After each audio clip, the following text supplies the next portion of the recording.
सभी दोस्तों से नमस्ते। हमारे कुसुम लोकगीत चैनल पे आप लोगों का स्वागत है। सुनैना देहाती ऑफिशियल चैनल पे आप लोगों का स्वागत है। कुसुम ऑफिशियल चैनल पे आप लोगों का स्वागत है। देखिए हम तीनों सहेली कौन गीत है?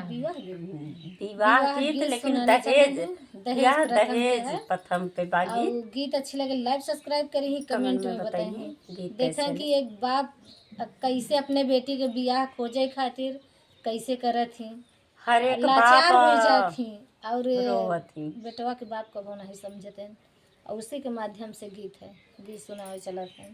चल अच्छा लगे तो कमेंट में दोस्तों जरूर बताइए। और हमारी लाइव चला था दोस्तों शाम के 7:30 बजे। जेका जे जुड़े को जुड़ जाइए यहीं। उसके बाद जो अप्लाई करे रहिए फिर हम उसका कमेंट सब्सक्राइब करब देख के। आइए गीत के सुनाती हूँ।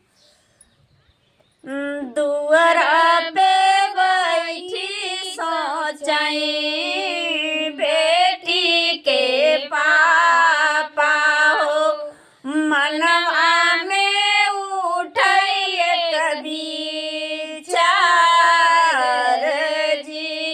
दुआरा पे बैठी सोचाई बेटी के पापा हो, मन में उठा लाए कभी चार जी।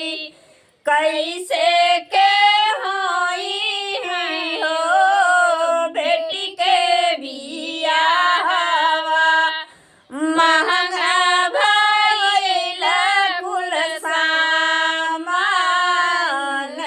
जी।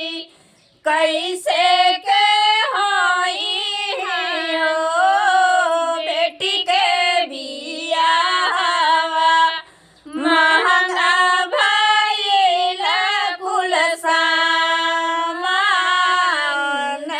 जी।